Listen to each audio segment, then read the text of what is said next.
Well, hi there. Today I'm going to experiment, first time, it might go horribly wrong, with turning a small piece of brass on the wood turning lathe. We'll see how it goes. The intention was that I've got this lid for a hollowed out lidded vessel, which I did some time ago, and the finial has come off. So today I've just briefly returned the outside here just to dress this because it had gone slightly oval, which I did by drilling a hole straight through the middle. This previously didn't have a hole in it. It was the finial had been glued into the top, so the finial got knocked off somewhere. So I thought I'd have a go at making a small brass piece, as I've got goldy colours in here, and then making maybe a little ebony button and fitting it in. So the piece of brass is a little rod. I've put these very small jaws on that are the Axminster, are really tiny. I don't know what they are, pen jaws or something. I think they are designed for doing this, and it just about grips, which is a surprise because I thought I was going to have to resort to a Jacob's chuck, which would be nice as a additional rigidity that I don't have to do that. I also don't have to cut the piece of metal. So I'm conscious that it's, there's a chance for it flexing, so I want the protrusion to be as little as possible. So I'm going to start off with something quite simple and see how we get on. I'm probably going to use a carbide tool, I think, to start with. I'm not sure. First thing I'm going to do is lap these carbide cutters.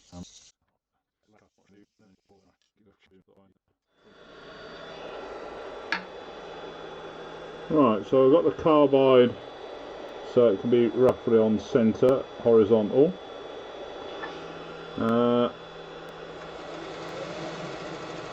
I'm going to start off at about 300 revs and see whether that feels right or wrong.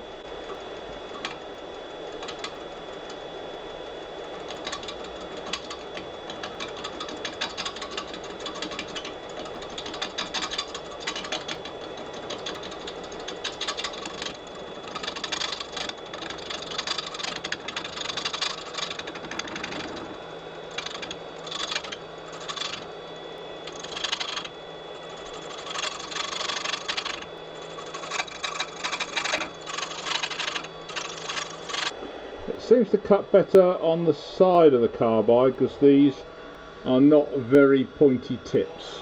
I know you can get really pointy tips, which are probably what I want, or these which are better for wood turning. So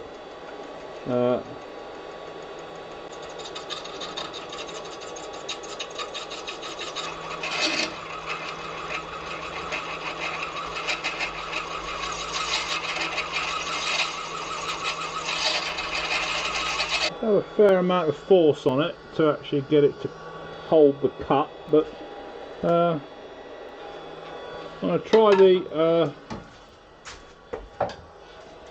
straight carbide. Now I've not sharpened this, so I'd be interested to see if sharpening's a key feature or not.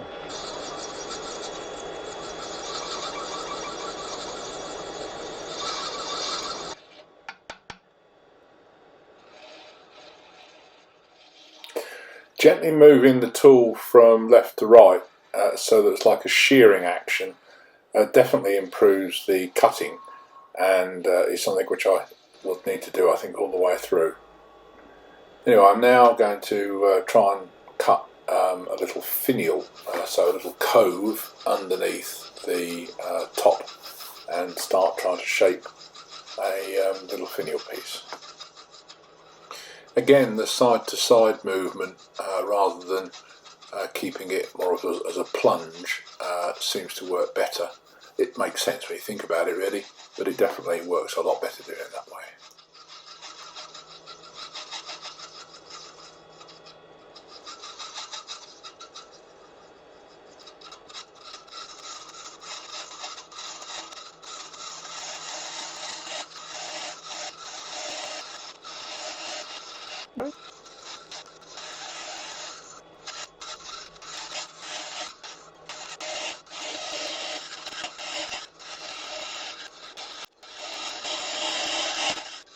Right, now time for a round flat top carbide.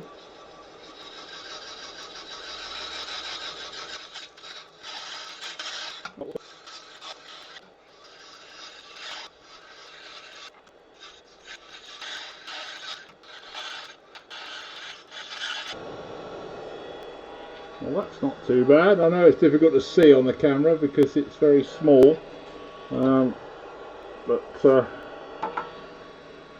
you can see there hopefully.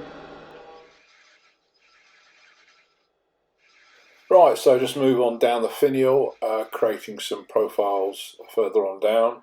Started a cut with the carbide, and I thought I'd give it a go now with a small 1/4 inch high-speed steel spindle gouge and see how I got on with that. It was okay, it worked, but it seemed to be slower and slightly harder, so I think I'll probably stick to the carbides.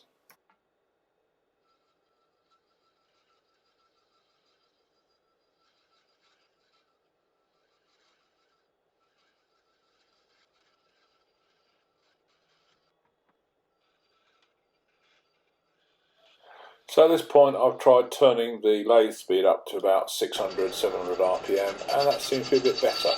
I made a bit more progress.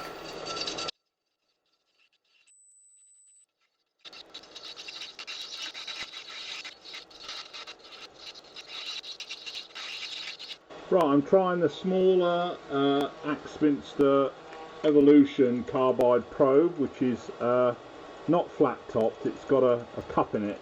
So I think I'm going to have to be more careful, make sure this doesn't actually dig in. So I shall raise the tool at rest a bit. Should have turned that off, I normally do, sorry about that.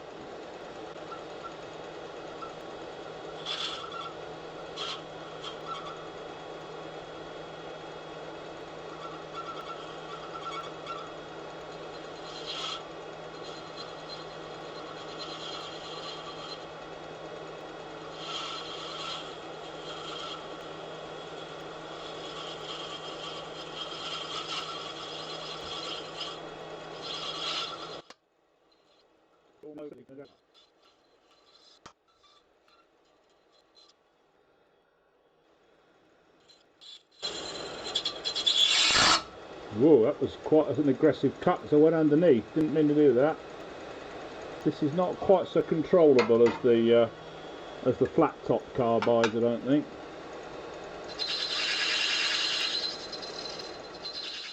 So I'm just trying to create a little ball type detail in the middle and then dress on down to the base.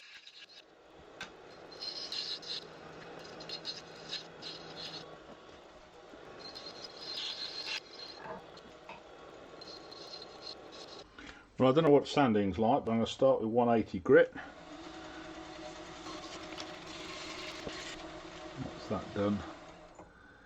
Well, that's scratched it. So 180 grit is too coarse. Okay. Yeah, that's clearly scratched it a lot. So let's go up a grit to 240 and then 320 and see if I can remove some of those scratches. I'll come back later. Right, well, I'm at 320 grit and it still looks scratched. So I'm going to get my pen turning stuff out and see if I can get it burnished like I would an acrylic with wet and dry. Using the softer sponge back grit paper and also spraying it with water so it's wet and dry definitely worked a lot better. I should have started probably only at about a 400 wet and dry abrasive. The coarser regular paper for wood just scratched it. Right, so after I've gone through all the grades like you do for pens, I've now got a good shine. So the answer is don't start burnishing with your grits too coarse, because it just causes more of a problem than it's worth. So I'm just going to do a bit of peak metal polish.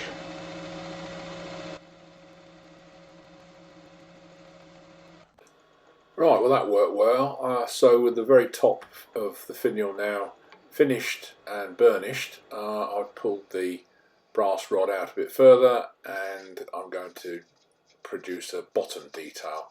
I didn't want to have to go back to the finial and sand it when it was sticking out of the chuck a long way, because the chances are it would flex and something horrible would happen.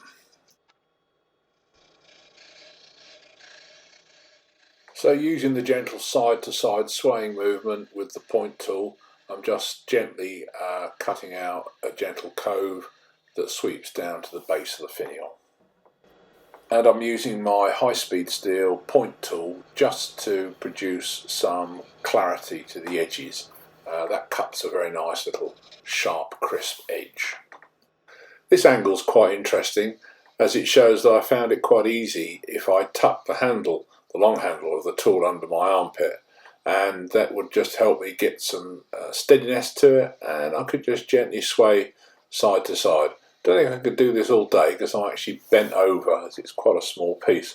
I think I'd have got backache if I'd spent too long at it. And then with the majority of the finial shape sorted out, just using that point tool again to get in and get some real definition to the shape of the finial detail at the bottom. And now just time to finish the bottom and turn the peg down to the right diameter for the 5mm diameter hole I've drilled in the top of the workpiece. And then some polishing after the sanding, but this time done with the finer wet and dry papers, which I didn't bother to show you, and then burnished up with the chrome paste. Very good indeed.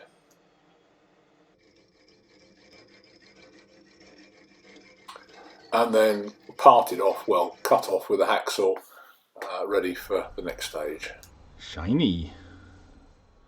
So I've now got a small piece of ebony, which I'm going to turn so that I've got a little base for the brass finial, and that will be pegged in to the lid after drilling a matching 5mm diameter hole using a Jacob's chuck. And then some final shaping with a spindle gouge.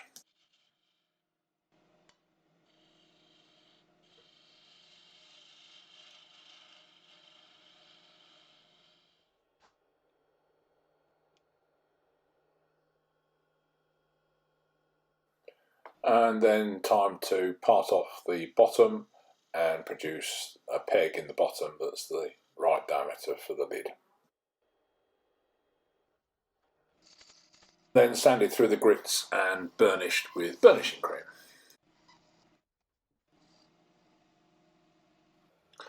And now, just to finish off, I turn a little button from the scrap of ebony that's left over, having a little domed top, onto which I will add a little bit of texturing and then maybe a bit of embellishing wax just to make a nice little detail on the inside.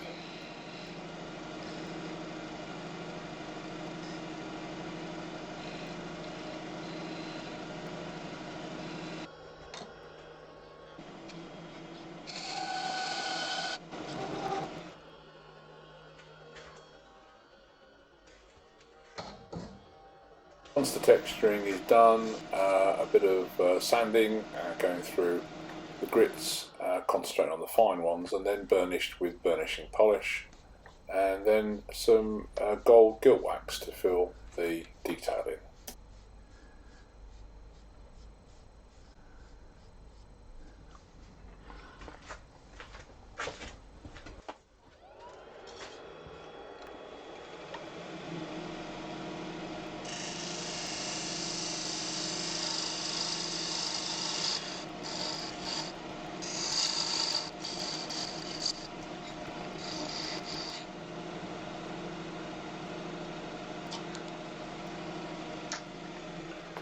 And then parted it off, making sure that the peg at the bottom is a nice tight fit for the hole in the lid, as I don't want it dropping out.